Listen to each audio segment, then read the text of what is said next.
Hi viewers, இனி வரக்கூடிய வீடியோவில் என்ன நடக்குதுன்னு பார்ப்போம். வீடியோக்குள்ளே போகிறதுக்கு முன்னாடி நம்ம சேனலை லைக் அண்ட் சப்ஸ்கிரைப் பண்ணிவிட்டு கொஞ்சம் சப்போர்ட் பண்ணுங்கள். வாங்க இப்போ வீடியோக்குள்ளே போகலாம். இப்போ என்னென்னா, கல்யாண நேரத்தில் ஒரு ட்விஸ்ட்டாக வெளியில் வந்துட்டுருக்கு. நம்ம ரேவதி கார்த்தியை கல்யாணம் பண்ணிக்க சம்மதிச்சு மணமேடையில் உட்காந்துட்ருக்காங்க. இதை பொறுக்காத மாயா சந்திரகலா 2 பேருமே மீட்டிங் போட்டு பேசிக்கிட்டு இருக்காங்க.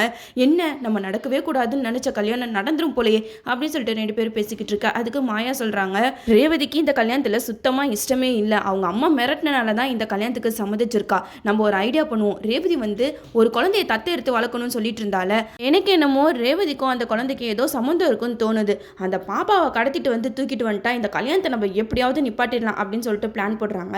அப்போ சந்திரகலா சிவனாண்டி கிட்ட சொல்லி சிவனாண்டி ஆளுங்களை வச்சு அந்த குழந்தைய கடத்துறாங்க. அப்போன்னு பார்த்தா அவங்க அம்மாவையும் சேர்த்து கடத்தி வச்சிடுறாங்க. இந்த விஷயம் நம்ம கார்த்திக்கு தெரிஞ்சு அங்கே போயிட்டு ரவுடிங்களெல்லாம் அடிச்சுட்டு அந்த பாப்பாவோட அம்மாவை காப்பாற்றிடுறாங்க. அப்போன்னு பார்த்தா அந்த ரவுடிங்கெல்லாம் அந்த தீபாவை கூட்டிகிட்டு போயிட்டு மண்டபத்துக்கு கூட்டிகிட்டு வந்துடுறாங்க.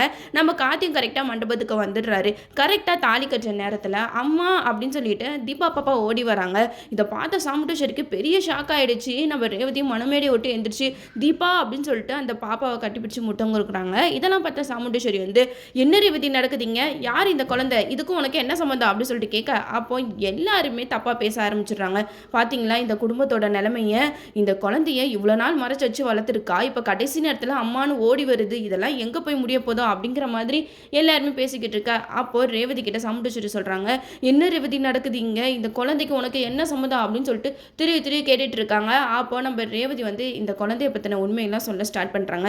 எனக்கு என்னமோ இந்த பாப்பாவை நம்ம ரேவதி சின்ன பிள்ளையில இருந்தே அந்த பாப்பா மேலே ரொம்பவே பாசம் காட்டி வளர்த்துட்டு இருந்திருப்பாங்க. அதனால தான் அந்த பாப்பா ரேவதியை தன்னோட அம்மாவா நினச்சி ரொம்பவே அன்பு காட்ட ஆரம்பிச்சிருக்கா. இதனால அந்த குழந்தைகிட்ட இருந்து பிரிய மனசு இல்லாமல் ரேவதி இந்த குழந்தைய தத்தெடுக்கணும்னு முடிவு பண்ணியிருக்காங்க. இதனால தான் மகேஷையும் கல்யாணம் பண்ணுறதுக்கு ஒத்துக்கிட்டாங்க. கடைசி நேரத்தில் இப்படி ஆனதுமே ரேவதிக்கு என்ன பண்ணுறதுனே தெரியல. இந்த விஷயம் எல்லாத்தையுமே சாமுண்டேஸ்வரி கிட்ட சொல்லுவாங்க.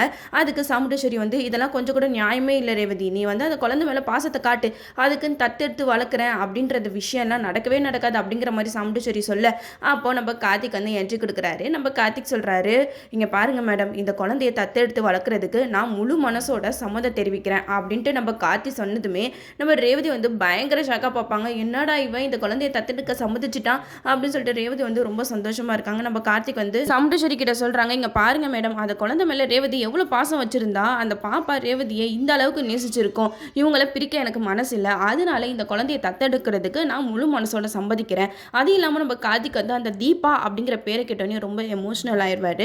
அதனால தான் அந்த குழந்தை மேலே அவருக்கு தனிப்பட்ட ஒரு பாசம் வந்துடும். இதை நம்ம ரேவதி புரிஞ்சுப்பாங்க. சரி, இவன் நல்லவனாக தானே இருக்கான் அப்படின்னு சொல்லிட்டு கல்யாணத்துக்கு முழு மனசோட சம்மதிச்சிடுறாங்க. எந்த குழந்தைய காட்டி இந்த கல்யாணத்தை நிப்பாட்டணும்னு சந்திரகலாவும் மாயாவும் பிளான் பண்ணாங்களோ, இப்போ அந்த குழந்தைய காட்டியே ரேவதி கார்த்திக் கல்யாணம் சூப்பராக நடக்க போகுது. மாயா சந்திரகலாவுக்கு பெரிய ஆப்பா வச்சுட்டாரு நம்ம கார்த்திக். நம்மளும் வெயிட் பண்ணி பார்ப்போம் என்னெல்லாம் நடக்குதுன்னு. ஓகே வீவர்ஸ், இந்த வீடியோ உங்களுக்கு பிடிச்சிருந்தா லைக் பண்ணுங்க, மறக்காம நம்ம சேனலை சப்ஸ்கிரைப் பண்ணிடுங்க.